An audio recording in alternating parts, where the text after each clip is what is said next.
You ask Tiger to solve. This deals with linear equations with one unknown.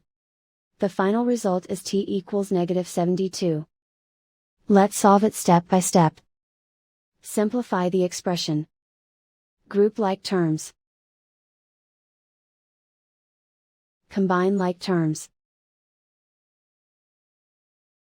Group all constants on the right side of the equation. Add 12 to both sides. Simplify the arithmetic.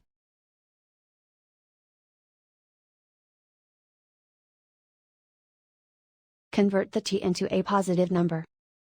Multiply both sides by -1. Remove the ones. Simplify the arithmetic. And so the final result is t equals -72.